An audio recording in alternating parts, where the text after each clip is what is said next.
Hare Hare, Hare Krishna, Krishna Krishna, Hare Hare, Hare Rama, Rama Rama, Hare Hare, Hare Krishna, Krishna Krishna, Hare Hare, Hare Rama, Rama Rama, Hare Hare, Hare Krishna, Krishna Krishna, Hare Hare, Hare Rama, Rama Rama, Hare Hare, Hare Krishna, Krishna Krishna, Hare Hare, Hare Rama, Rama Rama, Hare Hare, Hare Krishna, Krishna Krishna, Hare Hare, Hare Rama, Rama Rama, Hare Hare, Hare Krishna, Krishna Krishna, Hare Hare, Hare Rama,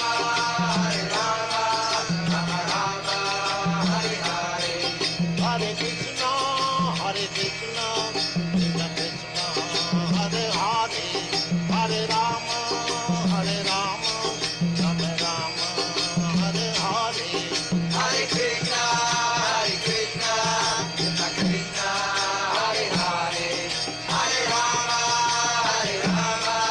Rama Rama, Hare Hare, Hare Krishna, Krishna Krishna, Hare Hare, Hare Rama, Rama Rama, Hare Hare, Hare Krishna, Krishna Krishna, Hare Hare, Hare Rama, Rama Rama, Hare Hare, Hare Krishna, Krishna Krishna, Hare Hare, Hare Rama, Rama Rama, Hare Hare, Hare Krishna, Krishna Krishna, Hare Hare, Hare Rama, Rama Rama, Hare Hare. Hey, Krishna devotees, please accept my humble obeisances. All glories to Srila Prabhupada. Welcome to this morning Srimad Bhagavatam class. It's from Canto 2, Chapter 10, and Text 6. This morning's class is going to be given by His Grace Balabhadra Prabhu from ISKCON Atlanta. Hare Krishna, Prabhu, please accept Hare my humble Krishna, Prabhu, obeisances. accept my basis, Lord Srila Prabhupada. It's all yours. Let's Thank get you. started. People will come later on, I think, this time. People have traveled too, so I'm not quite sure. At least you're here. That's good enough. Yeah. Hare Krishna. Haribo. They coming. Om Namo Bhagavate Vasudevaya. Om Namo Bhagavate Vasudevaya. Om Namo Bhagavate Vasudevaya. Srimad Bhagavatam. Second canto, is that right? Yeah. Yeah. Second canto. I know I got my page mixed up here. 10, right? 210.6. 210.6. There we go. So, nirodho syānuśayanam ātmanaḥ saha śaktibhiḥ muktir hitvānyathā rūpaṁ sva-rūpeṇa vyavasthitiḥ nirodho syānuśayanam ātmanaḥ saha śaktibhiḥ muktir hitvānyathā rūpaṁ sva-rūpeṇa vyavasthitiḥ nirodho syānuśayanam ātmanaḥ saha śaktibhiḥ muktir hitvānyathā rūpaṁ sva-rūpeṇa vyavasthitiḥ. Parikshit Prabhu. Nirodho syānuśayanam ātmanaḥ saha śaktibhiḥ muktir hitvānyathā rūpaṁ sva-rūpeṇa vyavasthitiḥ. Hare Krishna. Hare Krishna. Hare Krishna. Hare Bol, Prabhu. nirodho syānuśayanam ātmanaḥ saśaktibhiḥ muktir hitvānyathā rūpaṁ sva-rūpeṇa vyavasthitiḥ. Hare Krishna.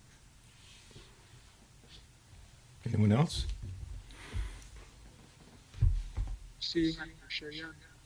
ātmanaḥ saśaktibhiḥ muktir hitvānyathā sva-rūpeṇa vyavasthitiḥ. Hare Krishna. Hare Krishna. Anyone else? Okay, word for word. Nirodha, the winding up of the cosmic manifestation. Asya, of his. Anuśayanam, the lying down of the Purusha incarnation, Mahā-Viṣṇu, in mystic slumber. ātmanaḥ, of the living entity, saha, along with. śaktibhiḥ, with the energies. Muktir, liberation. Hitvā, giving up. Anyatha, otherwise. Rūpaṁ, form. sva-rūpeṇa, in constitutional form. Vyavasthitiḥ, permanent situation. Translation purport by His Divine Grace A.C. Bhaktivedanta Swami Srila Prabhupada. The merging of the living entity along with his conditional living tendency with the mystic lying down of Mahā-Viṣṇu is called the winding up of the cosmic manifestation. Liberation is the permanent situation of the form of the living entity after he gives up the changeable, gross, and subtle material bodies. Purport. As we have discussed several times, there are two types of living entities. Most of them are ever liberated, or nitya muktas, while some of them are ever conditioned. The ever conditioned souls are apt to develop a mentality of lording over the material nature, and therefore the material cosmic creation is manifested to give the ever-conditioned souls two kinds of facilities. One facility is that the conditioned soul can act according to his tendency to lord it over the cosmic manifestation. And the other facility gives the conditioned soul a chance to come back to Godhead. So after the winding up of the cosmic manifestation, most of the conditioned souls merge into the existence of the Mahā-Viṣṇu personality of Godhead, lying in his mystic slumber, to be created again in the next creation. But some of the conditioned souls who follow the transcendental sound in the form of Vedic literatures and are thus able to go back to Godhead, attain spiritual and original bodies after quitting the conditional, gross, and subtle material bodies. The material conditional bodies develop out of the living entity's forgetfulness of their relationship with Godhead. And during the course of the cosmic manifestation, the conditioned souls are given a chance to revive their original status of life with the help of revealed scriptures, so mercifully compiled by the Lord in his different incarnations. Reading or hearing of such transcendental literatures helps one become liberated even in the conditional state of material existence. All the Vedic literatures aim at devotional service to the personality of Godhead, and as soon as one is fixed upon this point, he at once becomes liberated from conditional life. The material, gross, and subtle forms are simply due to the conditioned soul's ignorance, and as soon as he is fixed in the devotional service of the Lord, he becomes eligible to be freed from the conditioned state. This devotional service is transcendental attraction for the Supreme on account of his being the source of all pleasing humors. Everyone is after some pleasure of humor for enjoyment. but does not know the supreme source of all attraction, rasovai-sa, rasam yavayam, labdvanandi bhavati. The Vedic hymns inform everyone about the supreme source of all pleasure. The unlimited fountainhead of all pleasure is the personality of Godhead. And one who is fortunate enough to get this information through transcendental literatures like Srimad Bhagavatam becomes permanently liberated to occupy his proper place in the kingdom of God. Om Agyanati Mirandasya Janan Janan Salakaya Chaksu Militam Yena Tasma Shri Gurave Namaha Shri Chaitanya Manobhistam Stapitam Yena Bhutale Swayam Rupa Gadav Mahyam Dadate Swapadantikam. Jai Shri Krishna Chaitanya Prabhu Nityananda Shri Advaita Gadadhar Shivasari Gaur Bhaktivinoda Hare Krishna Krishna Krishna Hare Hare Hare Ram Ram Ram Hare Hare Mahā-Viṣṇu Padaya Krishna Prestaya Bhutale Srimate Bhakti Vedanta Swami Namane Namaste Saraswati Deve Gaudavani Pacharane Nirvishesha Shunyavadi Paschatale Starne.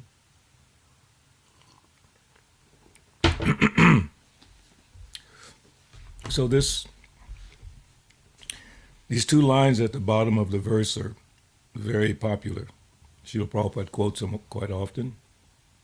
Muktir hitvānyathā rūpaṁ sva-rūpeṇa vyavasthitiḥ.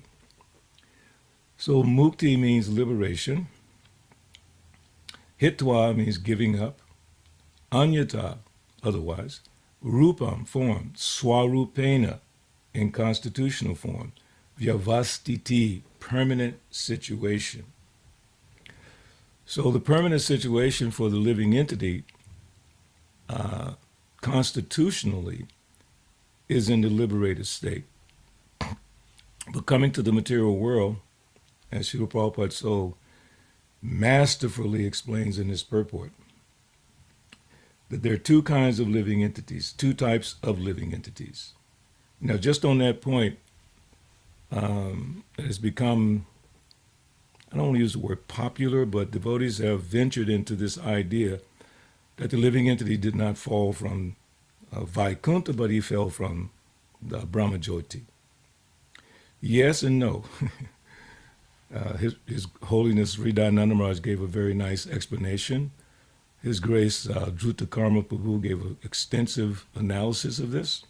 So, in one sense, the living entity falls from the Brahmajyoti of the Lord, Brahman effulgence, but that's only a temporary situation, because the permanent situation, liberation, as it says in the verse, liberation is the permanent situation of the form of the living entity after he gives up the changeable gross and subtle material bodies.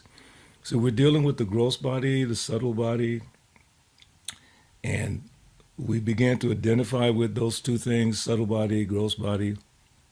And as long as we identify with the gross and subtle body, we are caught within this material world. And then at the end of the material world, we go back into Mahā-Viṣṇu. And then at the beginning of a new creation, living entities come back. So yes, you come like that. But the permanent situation is the liberated situation. This material situation is only temporary. So he says there are two types of living entities. Most of them are ever liberated. Most of the living entities are ever liberated, or nitya muktas, while some of them are ever conditioned. So you can take that to mean forever, eternally conditioned. Or we can go deeper into what Srila Prabhupada is saying. The ever-conditioned souls are apt to develop a mentality of lording over the material nature, and therefore the material cosmic creation is manifested to give the ever-conditioned souls two kinds of facilities. So because of our desire to lord it over, we're given two types of facilities. One facility is that the conditioned soul can act according to his tendency to lord it over the cosmic manifestation. So that's the tendency of the ever-conditioned soul in the material world. And the other facility gives the conditioned soul a chance to come back to Godhead. So that term, back to Godhead, means we were there before. How do you go back to somewhere you've never been? Like I say, I'm going back to Philadelphia in January. And I've been there many times. So I'm going back there. So going back to Godhead, what does that mean? That means we were there before. Going back. Come back to Godhead. It's like if a child runs away from home, the parents want them to come back. And they make every effort to bring them back. Sometimes they have to employ the police to bring them back. So in this idea, I heard Srila Prabhupada say the other day in a lecture that material energy, Maya, is pushing us toward liberation. I was like, I know I've heard that before. It was in a lecture by Srila Prabhupada. Pushing us back to our spiritual home. How is that? By frustrating us in this material world. Maya's business is to frustrate our material desires, not to increase them. We don't want to misunderstand Maya. She controls Maya Jakshena Prakriti. Krishna controls Maya, and Maya is working under Krishna's control. So why would Krishna want us to stay in the material world? It makes no sense. Again, His Holiness Sri Dayananda Maharaj said that what kind of God would that be that would curse you to suffer eternally? Logically, it doesn't make sense. God is the loving Father of all living beings, the seed-giving Father. Bijamam sarvabhutanam. Bija means seed, sarvabhutanam means all living entities. So He's the seed-giving Father of all living beings. Why would He want us to stay in the material world eternally? Why would He not create a system by which we can get free from that which causes us to be entangled in the material world? It doesn't make sense otherwise. So giving us a chance to come back home, back to Godhead. Prabhupada says that phrase over and over and over. In our magazine, Back to Godhead. So after the winding up of the cosmic manifestation, most of the conditioned souls merge into the existence of the Mahā-Viṣṇu personality of Godhead, lying in His mystic slumber, to be created again in the next creation. So let's look at that point. Created again. Is a living entity created? The answer is no.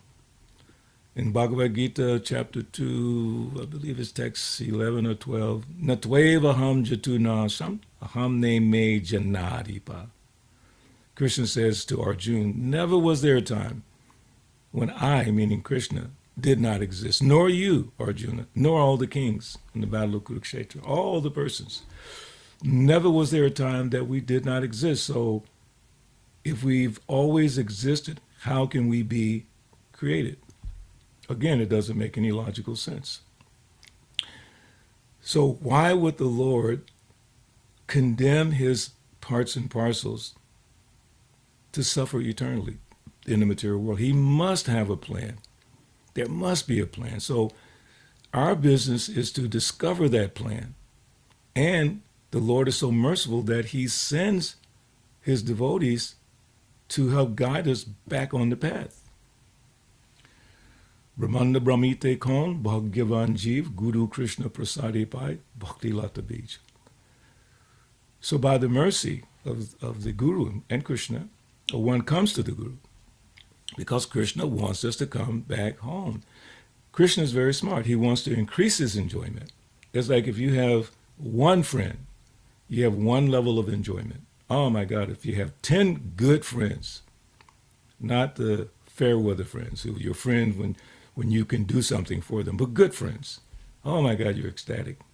And if you have 100 friends, you'd be lucky to have 100 good friends. Makes your life more enjoyable. You can go to their house, they can come to your house, you can share prasad together, you can chant together, you can go sankirtan together, you can do so many things. Deity worship together. It is so much fun when 3 or 4 or 5 devotees are doing deity worship together and helping each other. It's so wonderful. So Krishna wants to increase his enjoyment. His enjoyment is ever increasing. So the more loving living entities are with him, the more his enjoyment increases. He doesn't need us, but it's just a principle of just practical understanding. He wants to It's his nature, Krishna's nature, to increase his enjoyment, ever increasing. Spiritual world is not boring. When I was very, very young, before I joined the movement, actually at 12 years old, I had this fear that, based on Christianity, going to heaven and all that, I was afraid. I said, what am I going to do there? Because the idea is you go there forever. I said, what? What are you going to do forever? I had no idea, because I had no education from Krishna consciousness. So my perception was limited about heaven. In fact, I had no idea that in Vedic culture, heaven is, or the heavenly planets are there. Not to venture too far off the mark, but Christians talk about heaven. Are they talking about Swargalok, or are they talking about Vaikuntha? Because I've never heard Vaikuntha described anywhere. Not in Christianity, not in Islam, not in Buddhism, nowhere except here. So in that eternal world, it must be ever-expanding joy. Every single thing must produce great happiness. Whereas in the material world, practically everything produces distress on one level or another.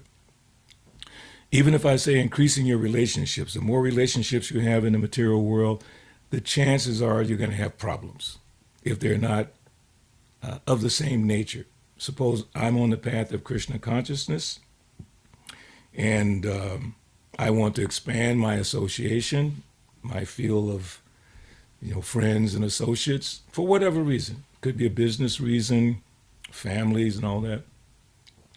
I have to be careful who I associate with. If as Prabhupada says, you associate with drunkards, you become a drunkard.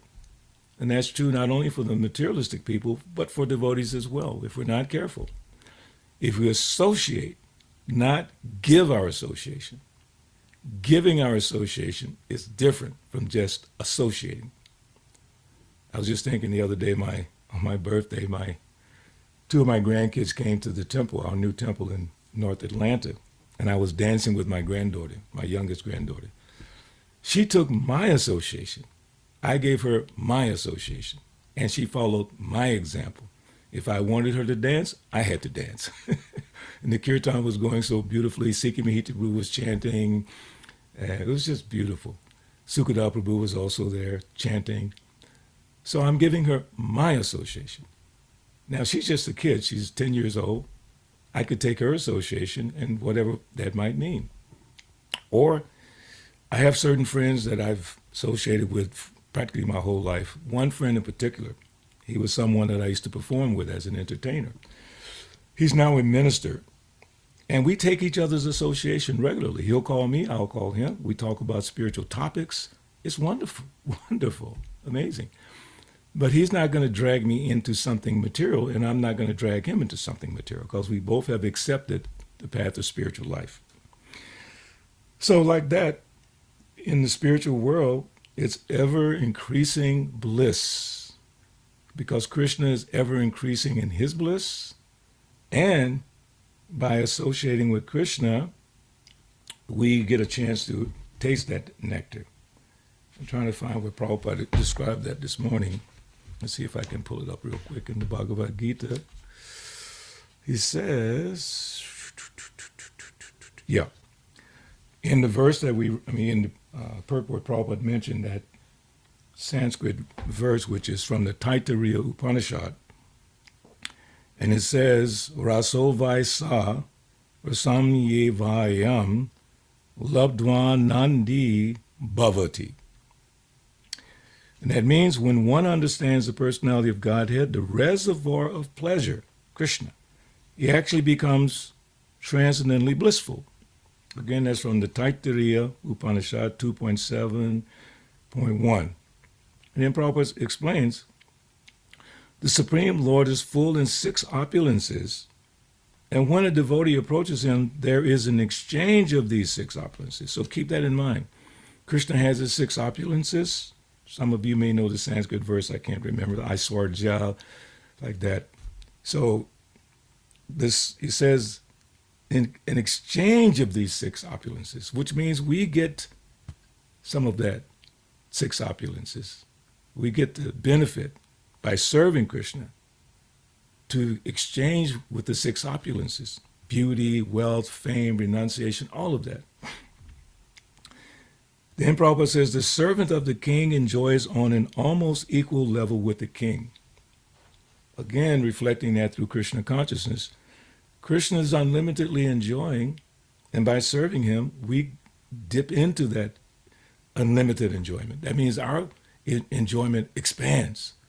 Right now, we're trying to enjoy in the material world, and we're suffering like anything. But if we just serve Krishna, his six opulences will affect us or infect us. It's already there because we're eternal jiva souls. It's just covered by material energy.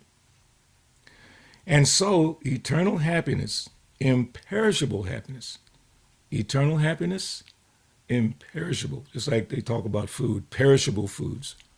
They tell you to put it in a certain place. If you unpack it, make sure you refrigerate it, like that, because it will perish. Imperishable means that happiness which does not perish. We don't have the experience of that in the material world. We know everything we try to enjoy has an expiration date. Everything, whatever it might be. It's not imperishable. And eternal life. So it says, and so eternal happiness, imperishable happiness, and eternal life accompany devotional service. This is very, very important. We know there are 9 processes of devotional service, beginning with hearing and chanting, Shravanam, Kirtanam, Vishnu, Smaranam, Padasevam, like that. Eternal life, and so eternal happiness, imperishable happiness, and eternal life accompany devotional service. So why would we not focus on devotional service? Why would we not try our best to improve the quality of our devotional service? As described in Bhagavad Gita, chapter 10, text 10, Tesam satata yuktanam bhajatam pritipurvakam tadami buddhi yogam tam yenamam upayantite. Bhajatam pritipurvakam. That's the main requirement. Serving, devotional service with love. That actually indicates that you can do devotional service without a certain degree of love.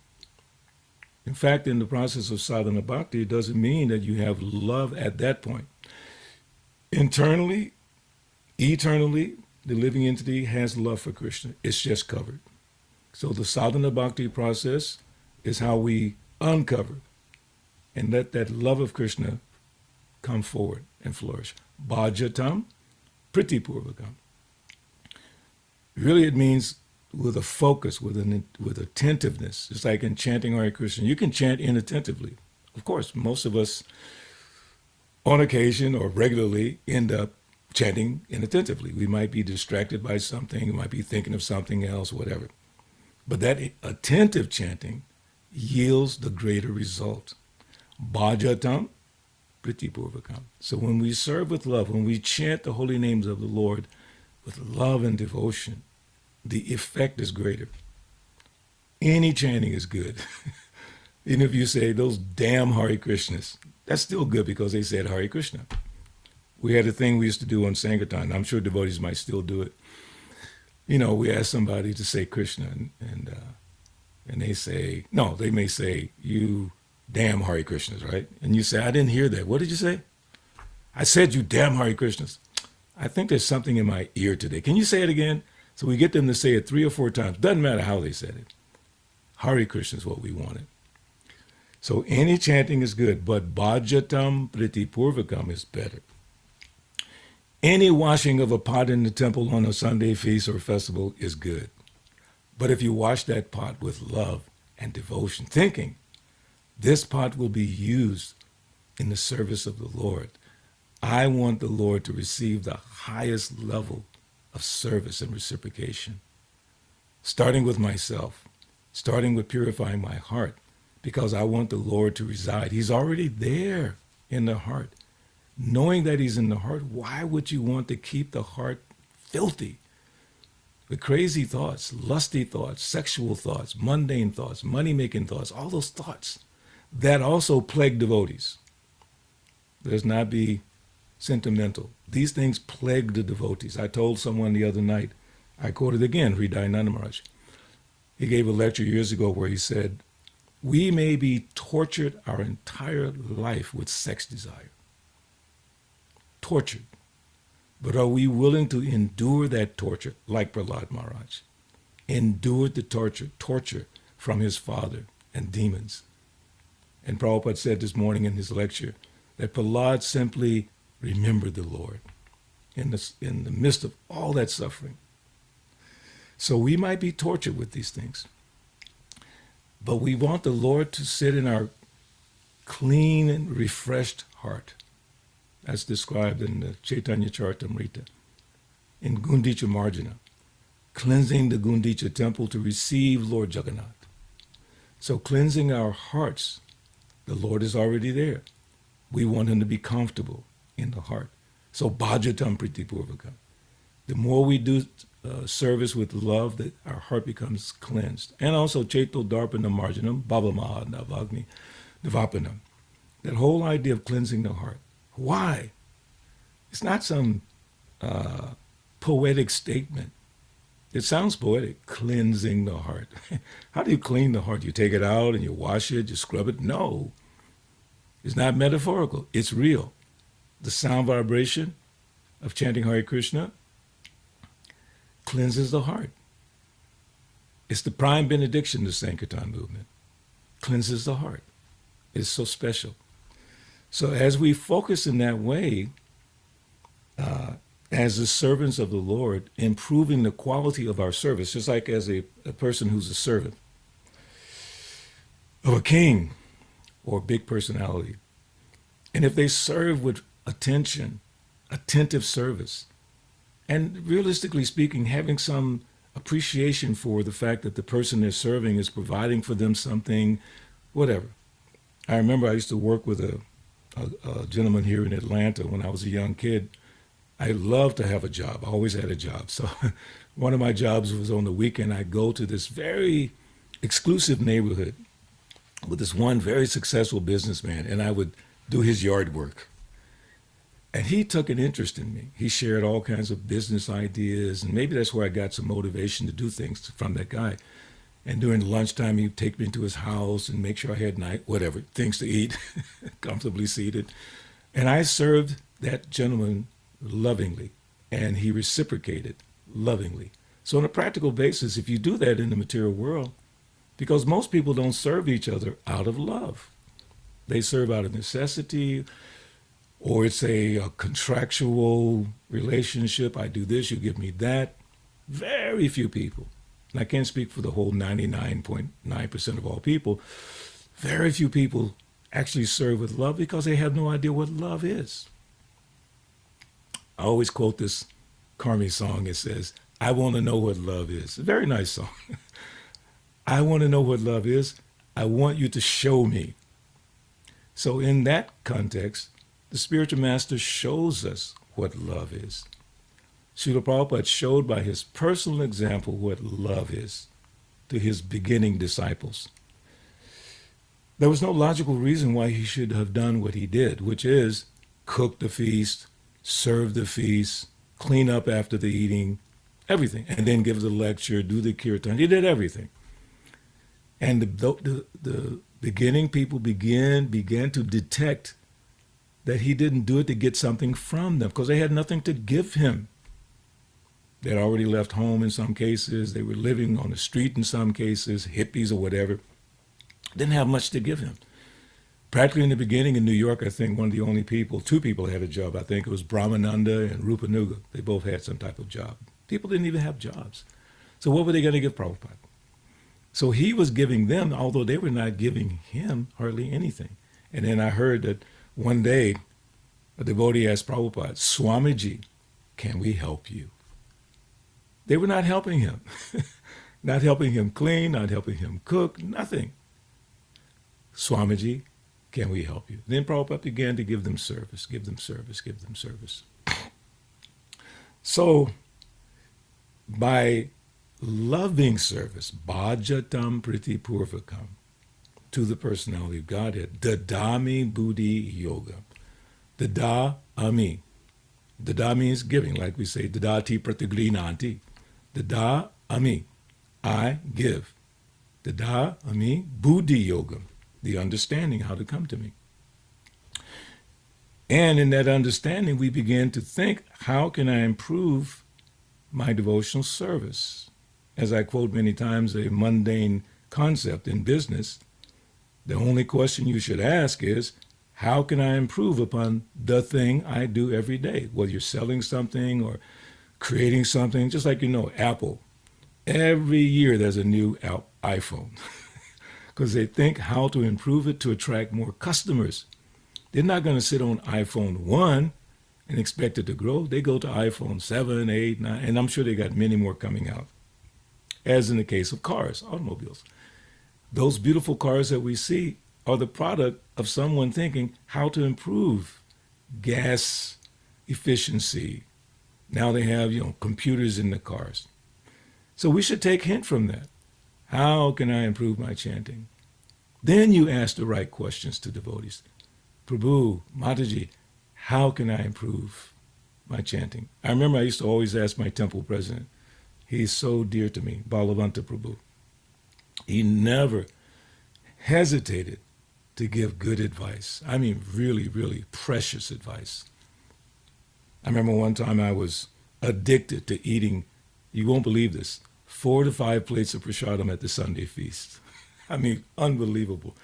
I remember myself and Swavas is the temple president of Los Angeles. We had this habit of just eating so much prasadam because he stayed with us in Atlanta. And then at the end, we go and wash the pots and clean the kitchen and then eat some cookies and hot milk, just something more. And I was so disgusted with myself. I said, oh my God, I got to stop this overeating. So I went to my temple president, His Grace Balabhadra Prabhu, and asked him, what can I do? And he gave me sage advice. He said, Balabhadra, eat whatever you like, but don't eat too much. And that solved my problem. And the other thing he taught us was, on the Sunday feast, you should spend the majority of your time preaching to new people. Then your tendency to eat too much will diminish. It'll go down. And lo and behold, that works. Instead of focusing on how much I'm going to eat, packing up your plate, you make sure the guests have prasadam, and you sit with them. Actually, I have one photograph. Someone took it, and I'm sitting in the temple room, the Atlanta temple room, bending over, preaching to a guest, because I learned that from Balabhadra. How lovingly, bhajatam pritipurvakam to Krishna, but lovingly to anyone. Krishna is a kind friend to all living beings. That's why he says in the 12th chapter, beginning with verse 13 and 14, one who's a kind friend to all living beings is dear to me. So kind friend means with love. When we want people to become Krishna conscious, overwhelm them with love. When they come in the temple, pay attention to them. I really feel so bad when a new person comes in and no one speaks to them for whatever the reason is. Could be social, could be racial, could be gender. I don't know. But the lucky thing for me, the first time I knocked on a Hare Krishna temple door, I looked around inside the temple.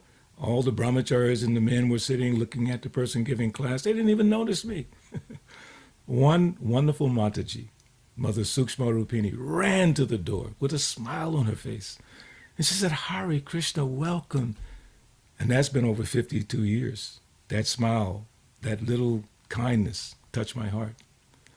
Bhajatam, pritipurvakam, applied to Krishna, but guess what? If I serve you with love, you will reciprocate with me. And if you serve me with love, I reciprocate with you. But on the highest level, Krishna reciprocates with us. So, the servant of the king enjoys on an almost equal level with the king. And so eternal happiness, imperishable happiness, and eternal life accompany devotional service. So he's saying about, Krishna as a reservoir of pleasure. So this is the first book that I ever received. Reservoir of Pleasure. Hope you can see it. I'm sure you all have it. Reservoir of Pleasure. You see those two beautiful pictures of Krishna? Trying to get it to where, yeah, there you go. The front cover and the back cover. Isn't that beautiful? It's the first book I received. And the first thing I ever read about Krishna consciousness is right here. Big letters, Krishna, the Reservoir of Pleasure, in a big K, Krishna. I had never really heard that sound before. I had seen Krishna's picture before. When I was a hippie back in the early 70s, I went to what we called during those days a head shop. And the head shop is where you bought your marijuana papers and your incense and your posters and your black lights and your hippie clothes. So there was a very famous one in Atlanta, the Onion Dome. So I went there to buy what's called, and Parikshit might know this, it's called, I think we call it an Afro harp. And you pluck it with your thumbs and it makes all these wonderful sounds, Afro harp. And I had saved up the money, $15 to buy an Afro harp. So I went to the Onion Dome to buy my Afro harp. And in the poster room with the black lights, they had incense. Guess what? It was Spiritual Sky Incense. Spiritual Sky Incense was the most successful incense company in the country, started by Srila Prabhupada with his devotees. So on the front of the incense packet is a picture like this of Krishna. And I saw that before I met devotees. That image must have done something in my heart. It was amazing. So then when I saw the word Krishna, what? So it says, this is the first page, first two pages of the Reservoir of Pleasure. Now think about how philosophical and powerful this is, what Prabhupada says. Krishna, this sound is transcendental. Boom. Just that one statement. This sound is transcendental. Just say, Krishna, transcendental. Krishna means the highest pleasure. Now listen, this is what I'm reading as a guy standing on the street in Atlanta, probably intoxicated. This is what I'm reading for the first time. Krishna means the highest pleasure. I was consistently looking for the highest pleasure. Fortunate for me at that point, because I was into LSD and all the kind of hippie things, and I would do those things and I would think, why am I doing this? Because at the end of it, I just felt nothing. While you're doing it, you think, oh, I'm excited, I'm happy, I'm enjoying life. But when it wears off, it's like, ugh. It says in the Lilamrita, in the beginning, especially in New York, devotees were coming to the morning program after coming down from LSD. That's just amazing, right? You go back and read it. After coming down from LSD, they're going to the morning program and hearing the chanting and all that. So I know that from firsthand experience. So I'm reading this. In 1972, I'm reading this. Then he says, each of us, every living being, because as I said, I was looking for greater and greater pleasure. One second. I was looking for greater pleasure. And then I come across this line, each of us, every living being, seeks pleasure. I think if you could all say something, you would all say, yes, we're all seeking pleasure. No one wakes up in the morning saying, I want to go out and find some pain. None of us. Give me pain. I don't want pleasure. Everyone wants pleasure. This is what caught me. But we do not know how to seek pleasure perfectly. This has become my go-to line on Sankirtan. As I mentioned sometimes in this class, devotees ask what to say on Sankirtan. This is what I say. I say, man, everyone's looking for pleasure. And they go, yeah, man, I'm looking for pleasure. But guess what? We don't know where to find pleasure. We're looking in the wrong place. We're looking drugs. We're looking sex. We're looking to money, fame, fortune. I'm sorry, my voice is just going crazy today. It's like 25 degrees outside. It's really cold. So, so I guide them on that path of understanding. I'm looking for pleasure. You're looking for pleasure, but we don't know where to find pleasure. Then I say, check this out. Over 50 years ago, I found another source of pleasure because I was looking for the same pleasure as you. I'm talking to a person. Over 50 years ago, I found another source of pleasure that's given me happiness for over 50 years. And they look at me like, wow, man, that's amazing. I said, yeah, it is amazing. And you can have that pleasure just by saying Krishna. And most people enthusiastically say Krishna because they want that pleasure. And they do get some pleasure by saying Krishna. It's very sweet. So this first part of the Krishna reservoir of pleasure. And then Prabhupada says, with a materialistic concept of life, we are frustrated at every step in satisfying our pleasure because we have no information regarding the real level on which to have real pleasure. Prabhu's, Mataji, you want philosophy, it's right here in this little pamphlet. You just have to think about what's being said. This changed my life. And I was a really solid materialistic person because I was a musician, entertainer, you know, the whole thing of people knowing you, blah, blah, blah, blah, blah. This punched a hole in my, at that level, current understanding because I was approaching this kind of understanding that I'm frustrated. I was definitely frustrated because material enjoyment started to, the so-called pleasure wore off every single time. I'm not exaggerating. Then I would question, why am I doing this? I believe firmly that questioning, why am I doing this?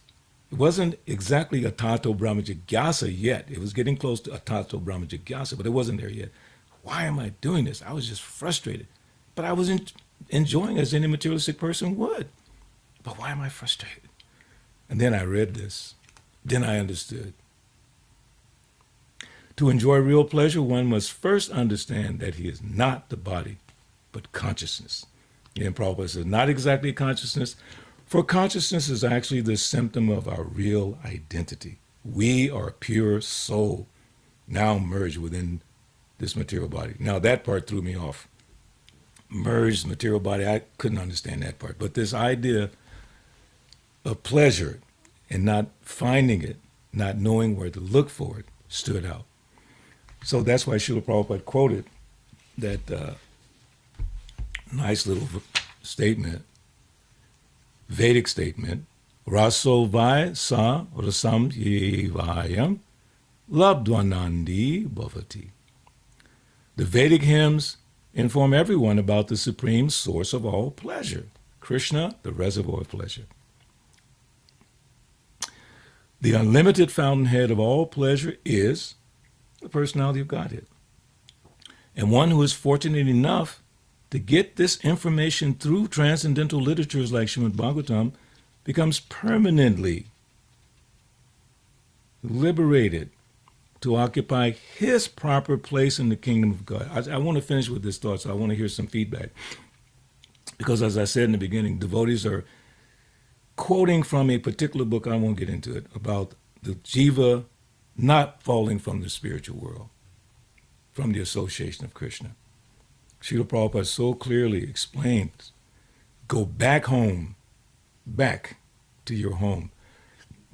Home means, okay, where we live. You go to work every day, you go to school every day, and then you come back home to that place.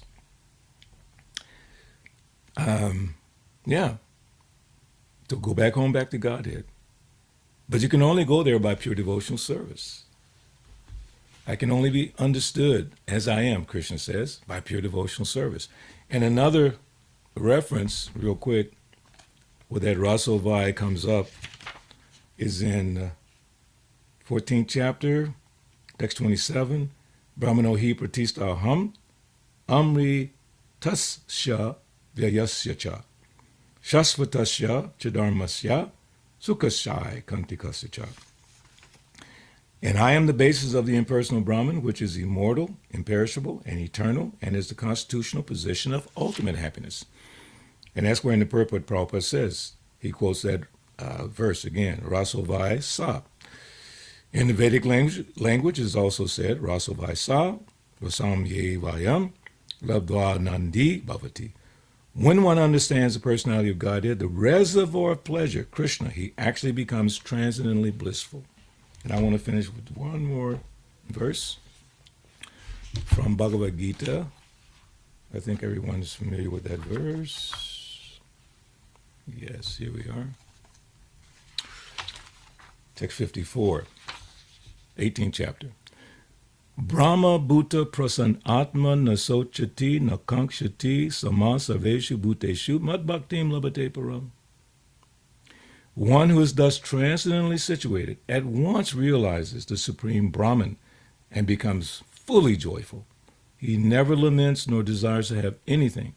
He's equally disposed toward every living entity. In that state, he attains pure devotional service. And I keep saying one last thing because something pops up, but I had to write this one down. I want you to listen very carefully. Quote from Prabhupada, "The world is miserable for the materially infected person, comma, but for a devotee, the entire world is as good as Vaikuntha or the spiritual sky." You have to think about that. How much we complain about, like I can complain about the weather today. It's 25, 26 degrees, very cold. But also I can read today. If I can't go out, I can stay in, I can read, I can work on some projects, I can get ready for Harinam, I can get ready for tomorrow's New Year's Eve program. The list goes on. Or I can complain. Really, no one cares if you complain. If you complain, you're on your own.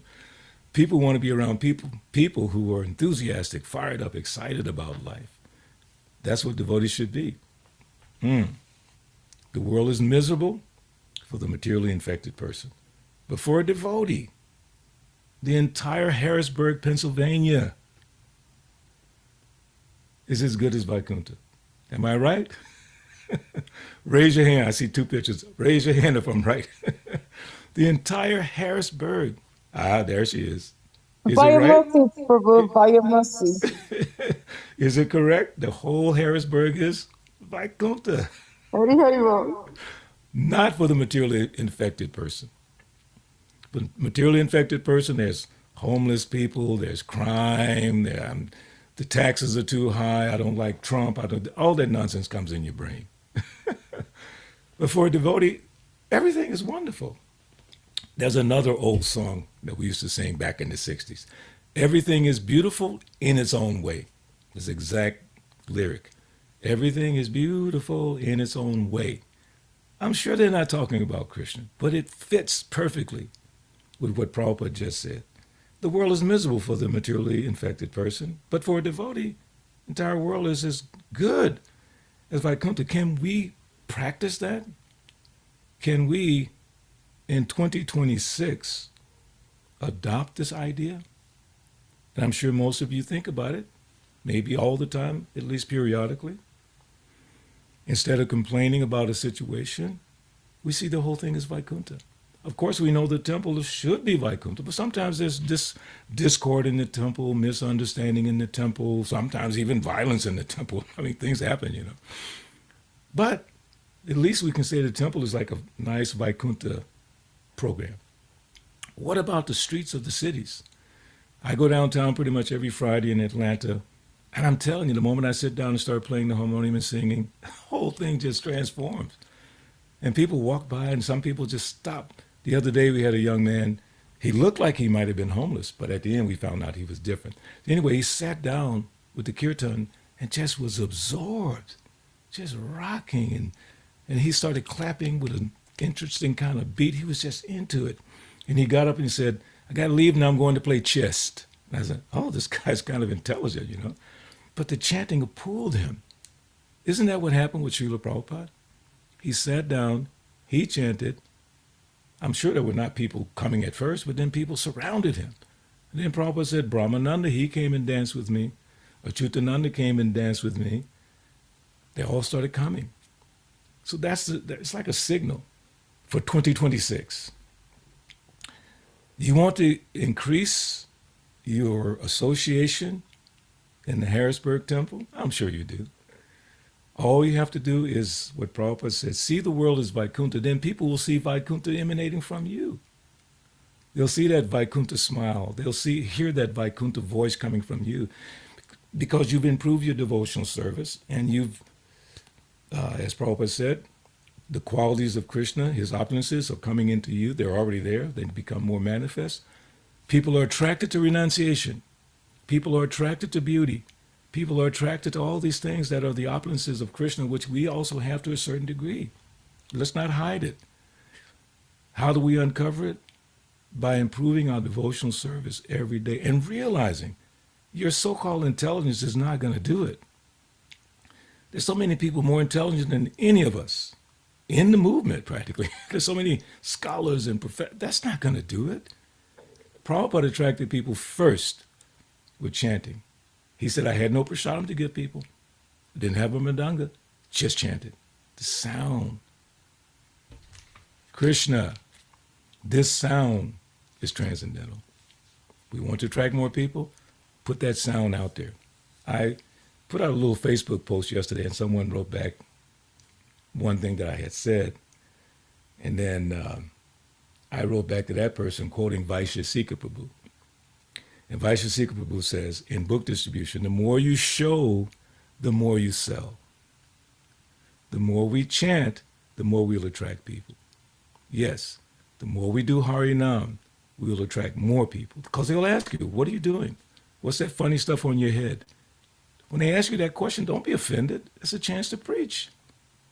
Why are you wearing that dress?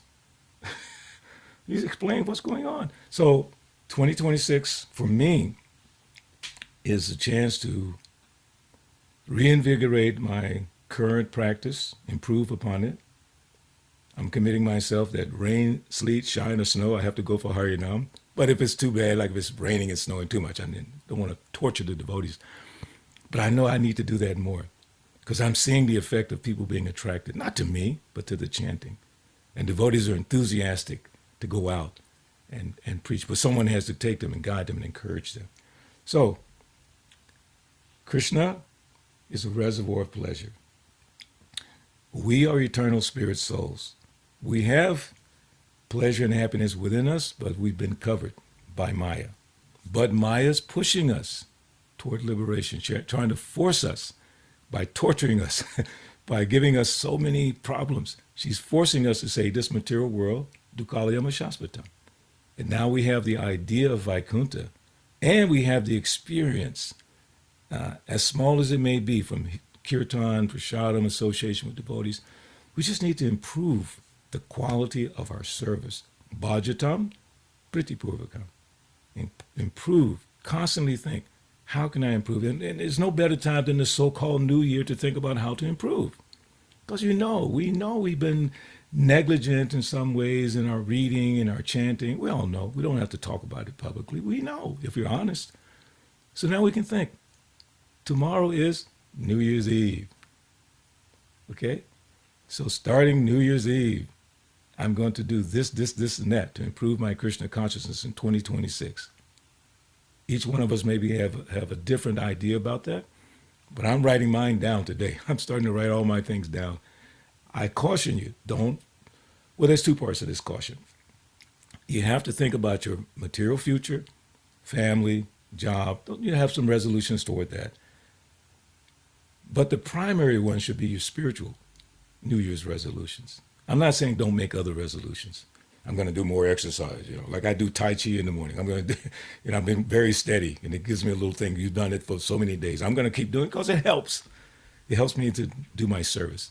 But more importantly, I'm going to chant my rounds more attentively in 2026. I'm going to read more and more attentively in 2026. I'm going to do more Harinam in 2026. I'm going to start small mini MINI Hare Krishna festivals throughout Atlanta in 2026. I'm saying it to you so you can hold me to it. Balabhadra, how you doing on your resolutions, right? You have to share them with people. So like that, I just want to leave you with that thought that focus on Bhajatam Pritipurvakam. Bhagavad Gita chapter 10, text 10. It's the key to improving your devotional service. Hare Krishna, Krishna Krishna, Hare Hare. Hare Ram, Ram Ram, Hare Hare. Hare Bol. So I'll stop. Haribol, Prabhu. Please accept my humble always a Prabhupada. I'm taking Haribol. over because Krishna is handling Tulsi with me now. No problem. It's always good to see you. Chandramaya Swami class ended early, so that's how we're able to jump on this one. I On love this your paint. I love the painting behind you there. Prabhu, it's one of my favorite pictures given by one devotee. It's beautiful. Yes, thank you, Prabhu. Would like to ask if you have any questions. I don't know why I'm having feedback here for some reason. From me or from your side? From my side, I don't know why, but anyway, You this might have. modern Do you have two technology. computers on at the same time? Well, I'm downstairs and Pritchard is upstairs. Ah. I don't know. I'm not very IT savvy, so I'm just going to forget it. Oh, Damodar has a question, so go ahead, Damodar. Hare Hare Krishna, Krishna Prabhu. Prabhu. Hari Bol. All glories to God bless Prabhupada. you, God bless you. All glories to the devotees on the call. Yes, thank you for the very nice class. Like the new year is coming, a good reminder to make some resolution. So I have a question Yes. regarding the point that there was a very striking light that the Lord has made this place. Can you come a little closer to your computer so your Oh, microphone, it's not so I clear. can hear you? Yeah, your mic is fading in and out. I want to make sure I hear you. So the question is that, like you said, that the world is made, the material world is made in such a way that our attempts to like to seek pleasure, to keep on seeking pleasure, those will be frustrated. That is why, Yeah. like but even after chanting so many, like so much time, someone is chanting for 4 6 years 5 years, and that like the frustration is not coming in Yeah, somewhere, yeah. that it's that the person is not getting attracted more towards Krishna. Instead, we find that I am getting attracted, like I'm happy, I want to, like seek something more outside.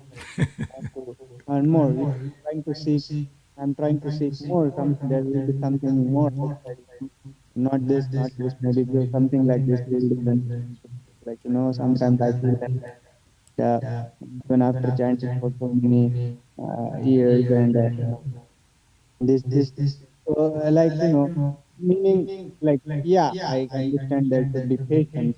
One thing is that, but uh, like like does it not, like show some changes, like that? But yeah, I mean, like, what was from. No, that's just good. I mean, there's several ways to approach it, and one that really helps me is Bhagavad Gita chapter 2, text 70. Because you're talking about you're chanting, but you're not losing the material desires. Is that correct? Or frustration is not going away like that? Is that what you're referring to? No, we don't feel frustrated with our attempts to seek pleasure. We keep on seeking. But we're still looking for pleasure, right? It's actually more passionate. Oh Yeah, no, yeah, yeah. I want to get it. I want to get it. I Like that. understand. Yeah.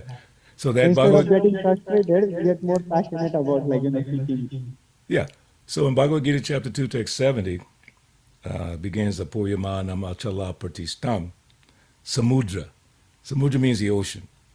So a person who is not disturbed by the incessant flow of desires that enter like rivers into the ocean, which is always filled but is ever still, he alone can achieve peace. So that means this meditation on you, don't blame the material world. It's you and I. We have to become like an ocean of Krishna consciousness. Right now, we're an ocean of material desires. Oh, yeah, I want this, I want that. Yeah, I got so many desires. I got 8,400,000 desires just jumping all the time. But if I'm like an ocean, the river goes into the ocean. Guess what? Ocean doesn't even notice it. It's like the ocean and your little whatever river you have in Pennsylvania going into the ocean, just gone. So our heart has to be like that. So filled with Krishna consciousness. It begins like we're doing here in the morning. Begins for me when I get up wash my face, wash my mouth, go pay obeisances, and immediately start reading. I find that works best for me. Before my chanting, I start reading. I read Bhagavatam and Prabhupada's letters every morning. And then I just get refreshed. It's like, whew. Then I chant. So now I'm filled up to a certain degree. So Maya immediately jumps on me the moment I walk out the door. Bam, bam, bam. But she can't really touch me that much because I'm trying to understand what Prabhupada said and how to apply it like that. So Krishna tells us in the Gita, I can't remember the number of the verse, someone might remember, ceasing such engagements by experiencing a higher taste. Which verse is that? I can't think of it right now, but that's the essence of it. Ceasing such engagements, all the ones that you and I are talking about, by experiencing a higher taste. So the key is improve your devotional service. The taste for devotional service, especially chanting, will improve over time. I've been doing this for 52, almost 53 years. I've not given up chanting. Why? Because it's so wonderful. Was it wonderful in the beginning? No. I just had to do it because they told me to do it. But over time, it just became, wow. Now it's like I just love doing it. So the material desires will be there. Pretty much it'll just always be there. But we're supposed to become like an ocean. So the person who is not disturbed by the incessant means constantly coming at you. This desire, that desire. Like you say, eat this, go here, do that, this movie, whatever. Constantly coming. But you should just be full like the ocean. Okay? Just like the ocean of Krishna consciousness. It's on you and I to take the time to fill ourselves up every day, every day. And what happens after that? Nasta praisa bhadresu, nityam bhagavata sevaya, bhagavatu tamasloke, bhaktir bhavati naistaki. By regular attendance in classes on the Bhagavatam and, of course, reading the Bhagavatam, all that is inauspicious in the heart becomes practically destroyed, and loving service becomes established as an irrevocable fact. So I'm with you, Prabhu. I mean, I have all these desires. They hit me every day. It's like amazing. But I'm able to withstand it to a certain degree because I just immediately try to reflect back. What did Prabhupada say? What does the Bhagavatam say? Now, in order for me to know what the Bhagavatam says, I have to read it. And what I've found over the years now, the more I read and study and scrutinizingly study, the answers pop in the brain. Dadami Buddhi Yogam. Krishna gives the understanding. We have to serve with love. What is that service? What is devotional service? What's the first two aspects of devotional service? Shravanam, Kirtanam. Shravanam, Kirtanam, constantly. And then when Maya comes, you say, hello, Maya, nice to see you. But I have to go serve Krishna. And then Maya says, good, go, I'll help you.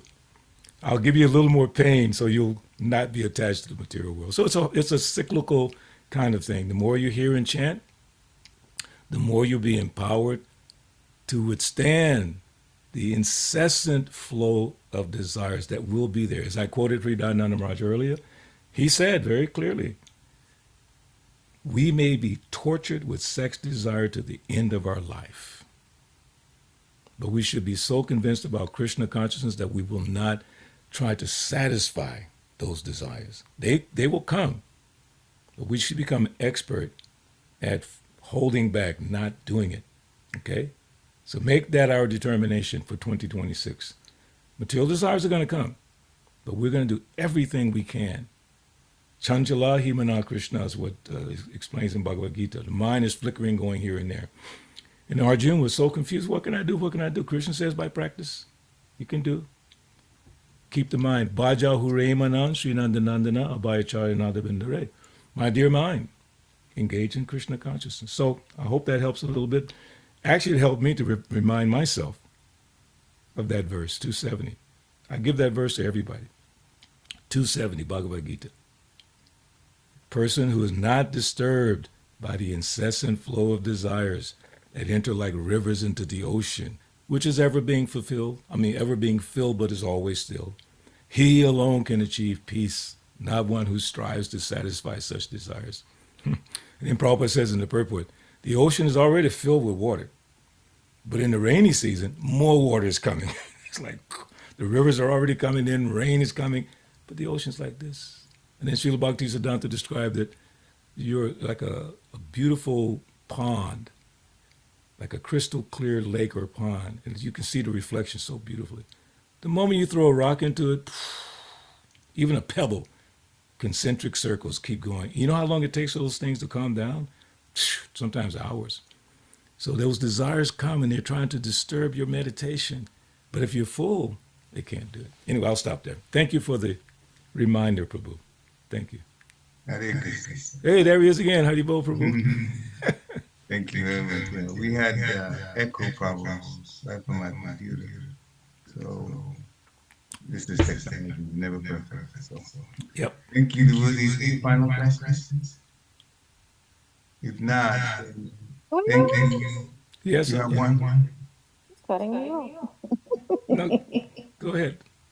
I like to mess with this. Prabhu, I was actually reading a quote by Romita Swami this morning Mm. about if very nice. He says making resolutions, and he gave 3 buckets of a devotional life. And it was so nice. You know how sometimes Maharaj puts things in Yeah. in like categorizing method. And he said the first bucket should be strength-giving devotional activities. And then the second bucket should be inspirational devotional activities. And then third, he says areas of improvement. I was really meditating on that this morning, to see, wow, it's so nicely placed out. Prabhu, you mentioned something in your class, quality of devotional service, right? And I was really thinking about that word quality, quality, quality. How do we know, Prabhu, that our quality is right Mm-hmm. or good or Of course, but I was told, in devotional life, there's never sufficient because it's like room for improvement. Yeah. Yeah. How can we know that what we're doing is good? It's the right mood, right quality, and how can we improve our quality? Yeah. No, that's an excellent observation / question. So again, reflecting what Prabhupada was saying this morning in his lecture, he was finishing up by saying how to serving Krishna with love, devotion, and then he always says, and go back to Godhead, like that. So it's basically within the context of the 9 processes of devotional service. Okay, so we have hearing and chanting. How can I improve my hearing? One way is to increase it. And how can I improve my chanting? Well, increase it. We'll maintain it and increase it.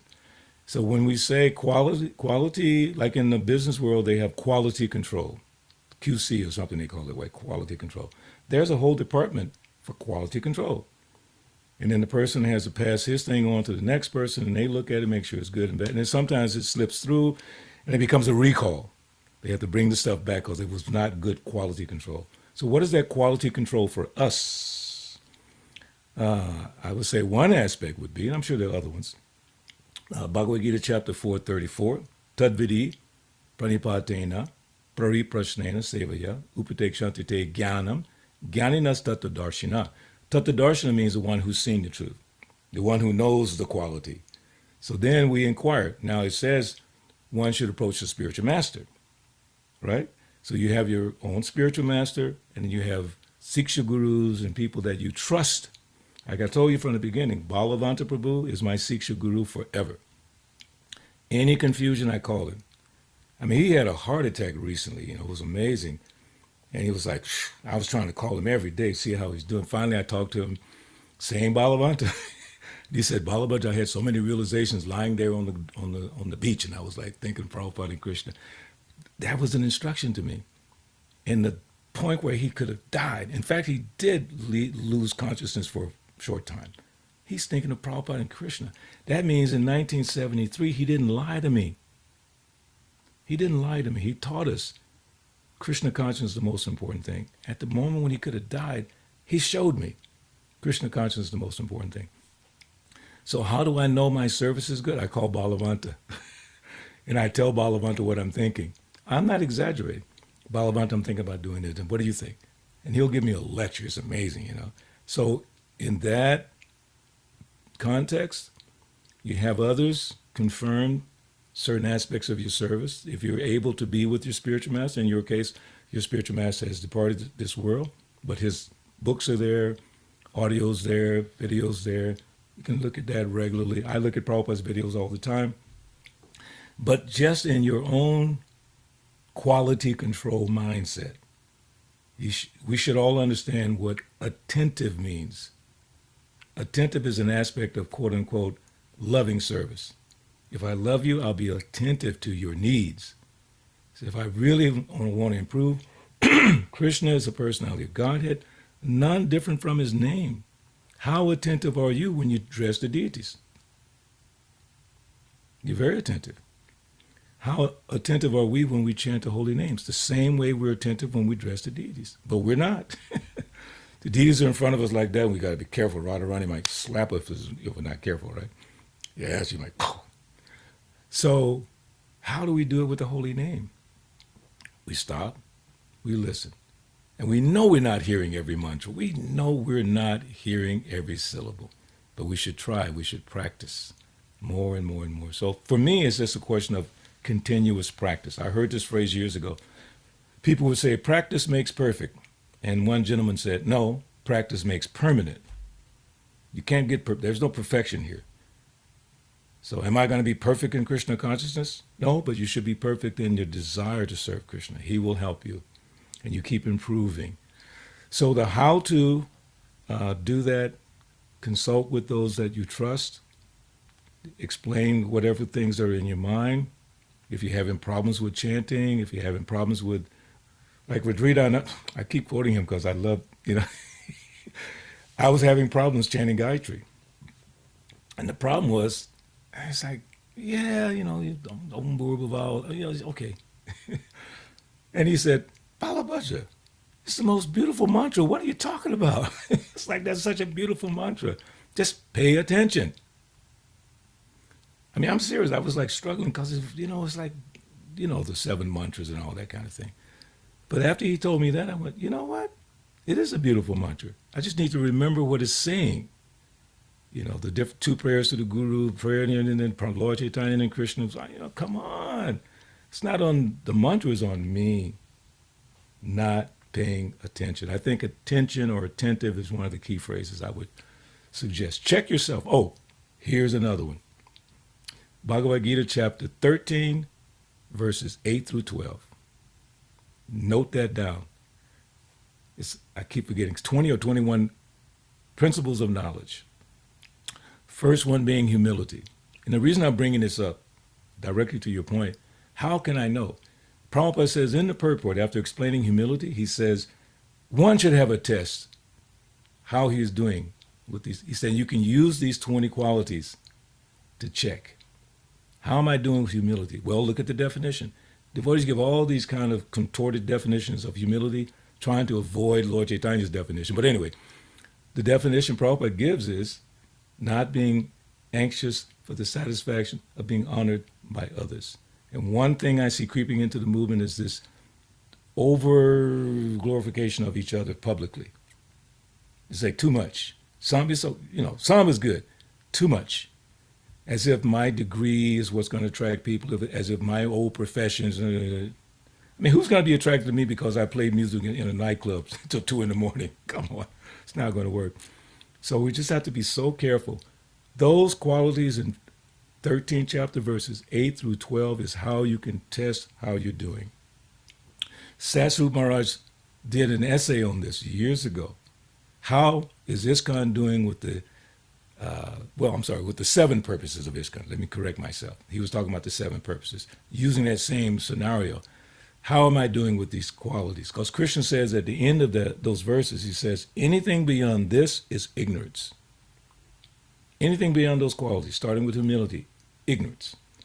So if I want to see how I'm doing, I can have a test. Let me see how I'm doing with this. Pridelessness, humility, all these different things. So I would suggest that. Bhagavad Gita chapter 13, verses 8 through 12. Thank you so much, Prabhu. You gave me a lot of fun. I appreciate it. I really, really, really, really appreciate it. Thank Thank you, you Arjun. so much. Thank you. It's good advice. Very, very good. Yeah, there's a lot of points there in that particular reference. So, This is my promotion. Wonderful. Any last points? Anybody wanted to?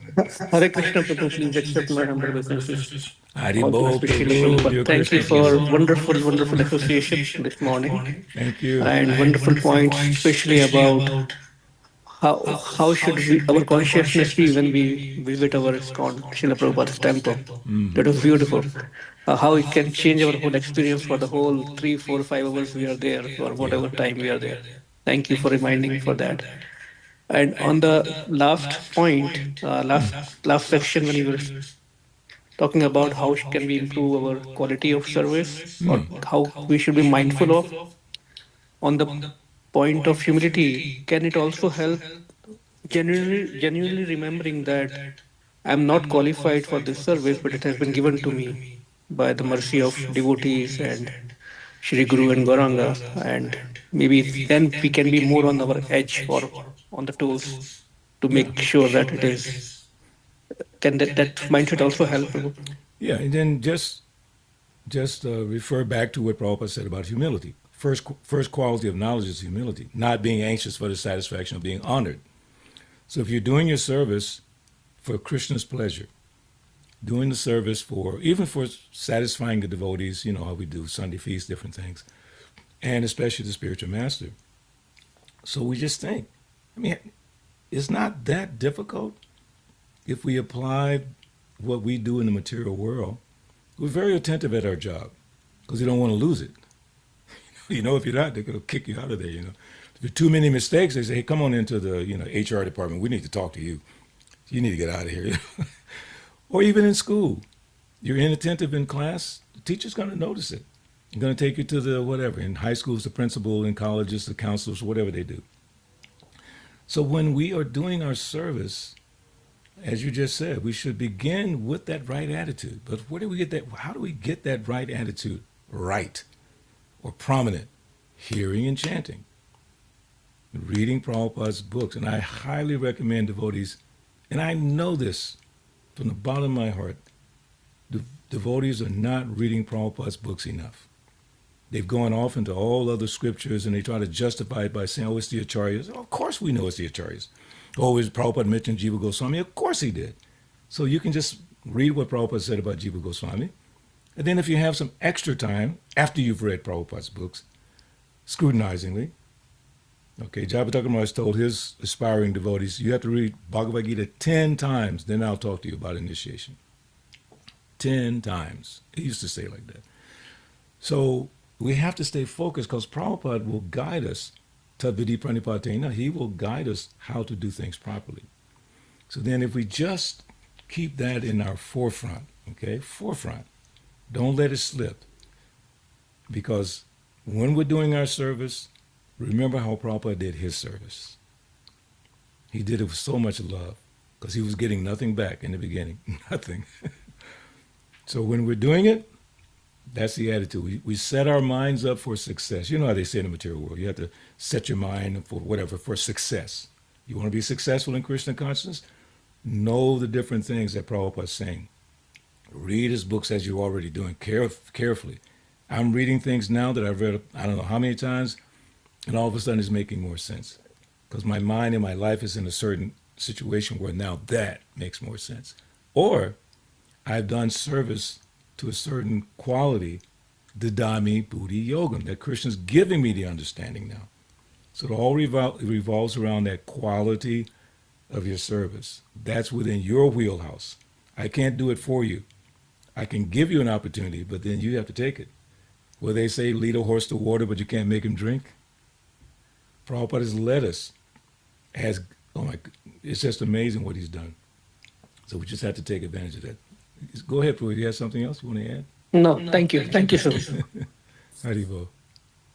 I think Prabhu, if I can share Preacher's hungry. I something. can see him like he's ready to eat. I'm Right? just drinking. No, I'm no, just no, no. messing. I'm just messing with you. Go ahead, Just Marty. water. I was Thank you very much. I asked a similar question Yeah. to Chandramali Swami this morning on his class, Prabhu, Oh, about okay. reading. A similar question because um, I've been asked this question and sad, like you said, people are not reading Prabhupada's books because because lack of a better word, um, the not complaint, but the feedback is, oh, but there's so many books in ISKCON, which one do I read? You know, you know. And Chandramani Swami said, and he always quotes Prabhupada. He said, Srila Prabhupada says 4 books: Bhagavad Gita, Bhagavatam, Nectar of Devotion, Chaitanya Charitamrita. There That's you what go. he said. He says, once you do that, then you can read the others on the side. But if you read Bhagavad Gita this morning, then you can read something else on it. But you got to read Prabhupada's book. That's what he said. That's He said beautiful. these 4 is just what we need to start off Yeah. because, but he said the same thing too. Like I said, Prabhu, people, devotees and not people, devotees just not taking time to read. I mean, Christians have a Bible, a Bible. Well, Hey, you're right. actually, it's 66 books, but they call it the Bible. Okay. Yes. Old Testament, New Testament. So they have that book, Old Testament, New Testament. And my sister's Jehovah's Witness. I mean, she's like so absorbed in the Bible every second of every day. Why should we not be absorbed in Bhagavad Gita? No, but I want something more exciting. What? What are you talking about? This is God talking to his devotee, meaning talking to you, and you want something more exciting? Okay, more exciting, go to the Bhagavatam. And Chaitanya Charitamrita. And Nectar Devotion, oh my God, we have a Nectar Devotion class pretty much every Tuesday, some devotees from Philly. And we have just become spellbound with the last part of the Nectar Devotion. In one paragraph, there was like 8 pastimes of Radha and Krishna. It's like Radharani smelling Krishna's lips. It's like, what? It's like, whoa. I don't know anything more exciting. So yes, we just have to do it. It's on us. The It's onus so of proof true. is on us. Yeah. Because Prabhu, I'm reading the Bhagavad Gita the second time, Ugh. but I'm like really going deep in each of the verse. And just, I think a week or 2 ago, when I try to find commentaries on each of the verse, from Prabhupada and from other devotees, senior devotees. And it just hit me, Prabhu, after reading it a second time, that I think it was the beginning of chapter 2, because I'm in chapter 2 right now, like really breaking verse by verse. And it was so amazing how Arjuna told Krishna, please instruct me. Now, for some reason, I caught myself there and I said, wait, wait, wait, wait, wait. Arjuna says, instruct me. He didn't say, help me. So I had to really, meditate on that for some time. I said, whoa. See, because, helping means you're my assistant, but instruct me means give me the orders. And I said, that is completely surrendering. I said, okay, Krishna, you're really teaching us. So it just reading the second time, it's making me think, okay, so Arjuna is teaching us. So Srila Prabhupada is telling us in the purport that Arjuna is telling Krishna, give me the orders, instruct. So that's so true, Prabhu, how important it is for us to really scrutinizingly, as you said. Yeah, that's the first purport of Bhagavad Gita. One should read Bhagavad Gita scrutinizingly with the help of a devotee of Krishna. No personally motivated interpretation. Yeah. It's a science. Thank you for sharing that. Beautiful. Thank you, Prabhu. Thank you. Haribo. Thank you very much. Any final questions? I also apologize a couple of things for the echo. I just It's didn't know okay. how to get rid of it. No So problem. we had to put up with it right through the whole program. I apologize for everybody. And speaking about improving the quality of our sadhana, maybe important, just want to put an appeal there. If you haven't maybe added to your resolution, just start preparing a little bit like 5, 10 minutes earlier, so that at 8 o'clock you really are tuned in here and getting ready to go. Okay, that's all. Nice. Thank That's the you. only resolution that I'm imposing on you guys. Hare Krishna. Thank you. Doesn't involve any driving time too. like like the good old days, Prabhu. Right. Haribo. Panchakaptaruvisya. Kripa Sinubhe Vichapatitanam Padnevyo Vaishnavebhamo. Happy New Year to all the wonderful devotees in Harrisburg. Haribo. Hare Krishna, Happy New Prabhu. Year to Happy you New Year also to you in too. Atlanta. Thank you. Haribo. Hare Krishna. Hare Krishna.